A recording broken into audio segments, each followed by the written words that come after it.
ఓం మహాగణాధిపతయే నమః. ఓం గురుభ్యో నమః. ఓం శ్రీమాత్రే నమః. పరమేశ్వర స్వరూపమైనటువంటి జ్యోతిష, వాస్తు మరియు ఇతర అనేకమైనటువంటి శాస్త్రములను మనకు అందించినటువంటి మహర్షులకి నమస్కారం. హయగ్రీవ హయగ్రీవ హయగ్రీవేతియో వదేత్తస్య నిస్సరతే వాణి జన్హుకన్యా ప్రవాహవత్.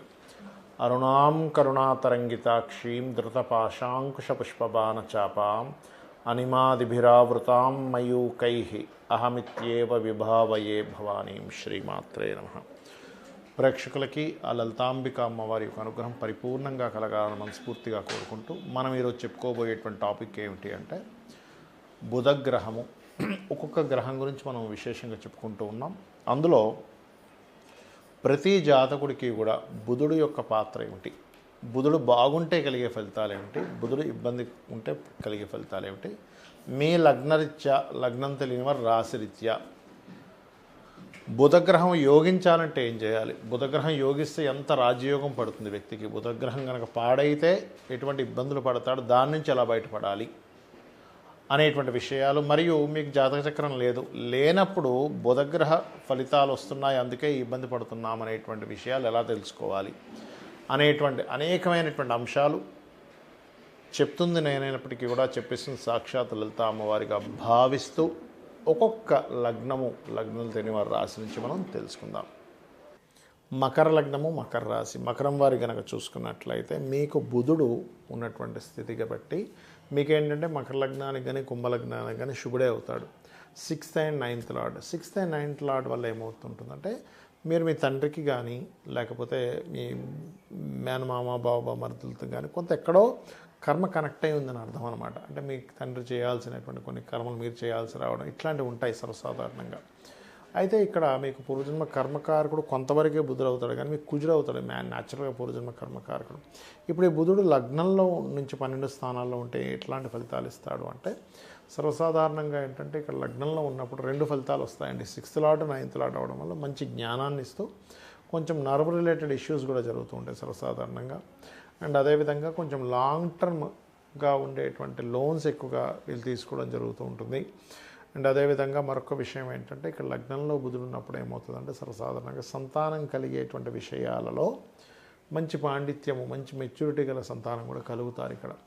అయితే ఇక్కడ 2వ స్థానంలో ఉన్నాడు అనుకోండి బుధుడు, ఉదాహరణకి 2లో ఉంటే మాత్రం ఖచ్చితంగా ఇక్కడ ఇది కుటుంబ వ్యవహారాలకు సంబంధించినటువంటి విషయాన్ని మనం చూసుకోవాలి. కాబట్టి ఇక్కడ మార్కెటింగ్ రంగాల్లో బాగా రాణించడము, ఫైనాన్స్ రంగాల్లో బాగా రాణించడం, ఎందుకంటే మార్కెటింగ్కి ఫైనాన్స్కి బుధుడు కారకుడు కాబట్టి ఆ రకమైనటువంటి రిజల్ట్స్ జరుగుతాయి.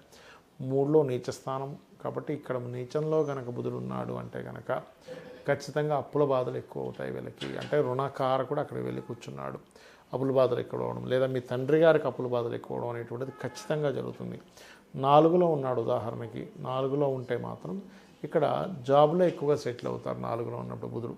ఎందుకంటే ఈ 6వ అధిపతి ఒక సెటిల్ అయ్యేటువంటి ప్రదేశంలో కూర్చున్నాడు, శత్రుక్షేత్రంలో ఉన్నాడు కాబట్టి. మరియు మరొక విషయం ఏంటంటే ఇక్కడ కొంచెం 4లో ఉన్నప్పుడు కూడా ఏమవుతుందంటే సర్వసాధారణంగా ఈ కాంబినేషన్ ఉన్నప్పుడు కొంచెం తండ్రి గారు ఏదైనా బిజినెస్ లైన్స్లోకి వెళ్ళడం అక్కడ కొంచెం హర్డల్స్ ఎదుర్కోవడం జరుగుతూ ఉంటుంది. 5లో కనుక బుధుడు ఉన్నాడు ఉదాహరణకి ఈ యొక్క మకరం వారికి 5వ స్థాన బుధుడు కూడా ఇక్కడ కూడా కొంతవరకు పాండిత్యాన్ని, ఏదైనా కొన్ని గైడింగ్ నేచర్ ఎక్కువగా ఉండడం వీళ్ళకి ఇట్లాంటివి ఎక్కువగా ఉంటాయి. కాకపోతే ఏంటంటే 5లో బుధుడు ఉన్నప్పుడు ఏమవుతుందంటే కొంచెం లోన్స్ తొందరగా, అంటే ఏదైనా ఒక ఇల్లు కట్టుకున్నాము ఆ లోన్స్ ఎక్కువగా ఉంటూ ఉంటాయి 5లో ఉన్నప్పుడు. బికాజ్ ఆఫ్ అది శుక్రక్షేత్రం అయింది, లోన్స్ కారకుడు వచ్చి గృహ వాహన స్థానాల్లో వచ్చి కూర్చున్నాడు. అంటే శుక్రుడు గృహాలకి వాహనాలకి కారకుడు కాబట్టి. ఇక అదేవిధంగా 6లో ఉన్నాడు అనుకోండి ఉదాహరణకి కుజుడు, అంటే బుధుడు ఓన్ హౌస్లో కూర్చున్నాడు. సో ఎప్పుడైతే ఓన్ హౌస్లో కూర్చున్నాడో ఇక్కడ ఏంటంటే కొంచెం కమ్యూనికేట్ చేసేటప్పుడు చిన్న చిన్న గొడవలు వస్తుంటాయి. బట్ ఏంటంటే ఇక్కడ కూడా లోన్స్ ఫెసిలిటీస్ కానీ ఇవన్నీ చాలా బాగుంటాయి చెప్పాలంటే. చాలామందికి జాతకాలు ఉండవు, అంటే వాళ్ళు పుట్టినప్పుడు వాళ్ళ జన్మజాతకం రాయరు. అలాంటప్పుడు ఎలాగా ఈ బుధగ్రహ ప్రభావం వారి మీద పడుతుందని ఎలా గుర్తించాలి? చాలామంది ఏమనుకుంటారంటే ఏ ప్రాబ్లం వచ్చినా ఏనాడు శని నడుస్తుందండి, అర్ధాష్టమి శని నడుస్తుందండి, అష్టమి శని నడుస్తుందండి, మాకు కాలసర్ప దోషం ఉంది అందుకే పని అవ్వట్లేదు అనుకుంటారు. కాదు, మీరు బాగా అర్థం చేసుకోండి. మన మనిషి జీవితంలో ఒక హెల్త్ ఇష్యూ వచ్చిందంటే దానికి 1000 కారణాలు ఎలా ఉంటాయో, ఒక జాతకుడికి ఒక ఇబ్బంది వచ్చిందంటే దానికి ఈ 9 గ్రహాలు, 27 నక్షత్రాలు, ఈ 12 భావాల్లోనే మొత్తం దాగి ఉంటుంది, గుర్తుపెట్టుకోండి. అక్కడ నుంచే మనం ప్రాబ్లంకి ఐడెంటిఫై చేసి సొల్యూషన్ తీసుకురావచ్చు. ఒకటే గుర్తుపెట్టుకోండి, ఎక్కువ మిస్కమ్యూనికేషన్స్ అవుతున్నాయండి, బుధుడు కారణం. అంటే మీ జన్మజాతకంలో పాస్ట్ లైఫ్లో మీరు ఏదో మిస్కమ్యూనికేట్ చేశారు వేరే వాళ్ళతో, అది ఈ జన్మలో ఈ కర్మ రూపంలో వస్తుంది. లేదండి నేను ఎక్కువ అప్పుల పాలవుతున్నాడు, ఒక వ్యక్తి అప్పుల పాలవుతున్నారంటే 6వ స్థానాధిపతి పాడవడం, కానీ బుధుడు మెయిన్గా ఎక్కువ పాత్ర ఉంటుంది because of natural 6th lord కాబట్టి. మరొక విషయం ఏంటంటే చర్మ సంబంధించిన ఇబ్బందులు వస్తున్నాయి, నరాలకు సంబంధించిన ఇబ్బందులు వస్తున్నాయి, బంధువర్గం వాళ్ళ ద్వారానే ఎక్కువ ఇబ్బంది వస్తుంది, అంటే బుధుడే కారణం. అంటే బుధుడు కారణం అంటే ఇన్ సెన్స్ బుధుడే మేము ఇదేం పగబట్టి చేయట్లేదు ఆ పని. ఇక్కడ ఏంటంటే పాస్ట్ లైఫ్లో పోయిన జన్మలో వీళ్ళు కృతజన్మలో చేసినటువంటి బుధ సంబంధించిన కర్మ, అంటే బంధువర్గం వారినే మీరు ఇబ్బంది పెట్టారు, ఆ రూపంలో వస్తుంది. అది మీరు నేను అందరం సమానమే, కర్మకి ఎవ్వరూ కూడా తప్పించుకోలేరు కర్మని. అయితే ఇక్కడ మధ్యవర్తిత్వంగా ఉండడం, ఎవరో ఫ్రెండ్కి ఏదో మనీ కావాలంటే మీరెళ్ళి సంతకం పెట్టడం, ఇట్లాంటి వల్ల కూడా ఇరుక్కుంటాడు మనిషి ఈ బుధుడు యొక్క ప్రభావం ఎక్కువగా ఉన్నప్పుడు. అయితే ఒకటే గుర్తుపెట్టుకోవాలి, సరే తెలుసో తెలియకో పూర్వజన్మ కర్మలో అజ్ఞానంలోనో లేకపోతే ఆశతోనో ఒక తప్పు చేశాం, ఈ జన్మలో జన్మించినప్పుడు ఈ గ్రహ ప్రభావం పోవాలంటే ఏం చేయాలి అంటే ఒకటే గుర్తుపెట్టుకోండి, ఈ గ్రహ ప్రభావం ఎప్పుడు పెరుగుతుంది అంటే ఎక్కువ గాసిప్స్ వింటూ, అసలు అది నిజమా అబద్ధమా అని చెప్పి మనం తెలుసుకోకుండా మనకు తెలిసిన ఒక ఇన్ఫర్మేషన్ స్ప్రెడ్ చేస్తాం తెలియకుండా. ఎవరో చెప్పారు ఏమండి వాళ్ళిద్దరు ఇట్లా చేస్తున్నారు తెలుసా అని, అది నిజమా అబద్ధమా అసలు మనం ఏమీ తెలుసుకోం, అవునా అని చెప్పి నమ్మి ఇంకోటి చెప్తాం.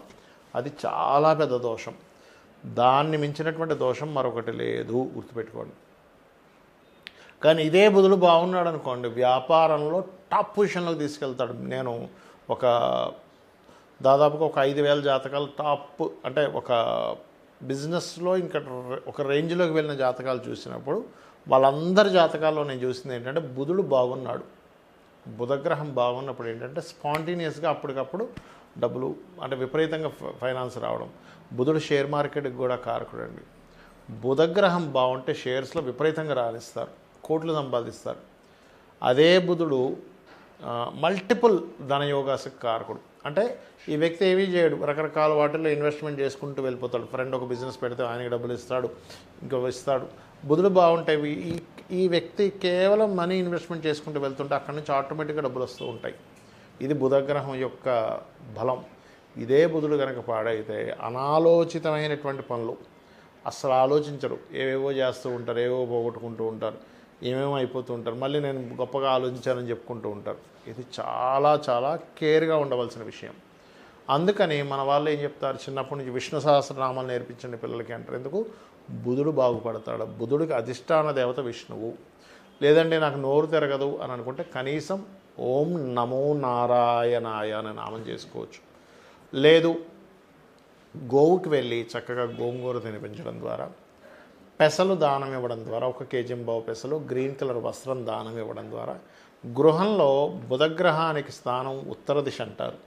ఉత్తరంలో మీరు కనుక ఏదైనా ఎల్లో కలర్ కానీ లేకపోతే మన రెడ్ కలర్, పింక్ కలర్స్ ఇట్లాంటివి ఉత్తరంలో వేస్తే కూడా బుధగ్రహ ప్రభావం నెగటివ్గా పనిచేస్తూ ఉంటుంది. ఉత్తరంలో ఎప్పుడు కూడా వైట్ కలర్ ఉండాలి, గుర్తుపెట్టుకోండి. ఎంత వైట్ కలర్ ఉంటే ఉత్తరం వైపు మీకంత ఫైనాన్షియల్ గ్రోత్ పెరుగుతూ ఉంటుంది. కాబట్టి మీరు ఒకటే గుర్తుపెట్టుకోండి, బుధుడు మీ జన్మజాతకంలో పాపగ్రహాల మధ్యన ఉన్నాడు అంటే 3 విషయాలు ముఖ్యంగా గుర్తుపెట్టుకోవాలి. అప్పుల జోలికి వెళ్ళొద్దు, అప్పులు ఇవ్వడం కావచ్చు, తీసుకోవడం కావచ్చు, వెళ్ళొద్దు. రెండవది గాసిప్స్ని నమ్మి ఏ పనులు చేయొద్దు, గాసిప్స్ని స్ప్రెడ్ చేయకూడదు. అంటే వీళ్ళనే కదా ఎవరు కూడా స్ప్రెడ్ చేయకూడదు. మీకు తెలుసో తెలియదో ఎవరికి తెలుసు, ఇవాళ రేపు ఛానల్లో వచ్చేసిందంటే నిజం అనుకుంటే అట్లా ఆ ఛానల్లో ఏదో వార్త వేయాలని వేయచ్చు, వాళ్ళకి రాంగ్ ఇన్ఫర్మేషన్ రావచ్చు, చెప్పలేం కదా. అదేవిధంగా మరొకటి ఏంటంటే బంధువర్గంతో రెస్పెక్ట్ఫుల్గా ఉండండి. బంధువర్గంతో ఎవరైతే రెస్పెక్ట్ఫుల్గా ఉండరో, అనవసరమైన గాసిప్స్ స్ప్రెడ్ చేస్తూ ఉంటారో వాళ్ళందరికీ కూడా నెక్స్ట్ జన్మల్లో బుధగ్రహం బాగోదు, దానివల్ల ఎక్కువ ఇబ్బంది పడతారు. అన్ని ప్లానెట్స్ కంటే most powerful and dangerous planet కూడా బుధుడే. కాబట్టి ఈ బుధగ్రహ అనుగ్రహాన్ని మీరు పరిపూర్ణంగా పొందాలని విష్ణు సహస్రనామాలు, లలితా సహస్రనామాలు, అందులో ముఖ్యంగా ఇంకా మీకు బుధగ్రహ ప్రభావం ఇంకా బాగుండాలంటే లలితా సహస్రనామాలో ఒక మంత్రం ఉంటుంది. ఓం కర్పూర వీటికామోద సమాకర్ష దిగంతరాయే నమః. ఇది చేయండి, అన్ని విధాలా బాగుంటుంది. శ్రీమాత్రే నమః.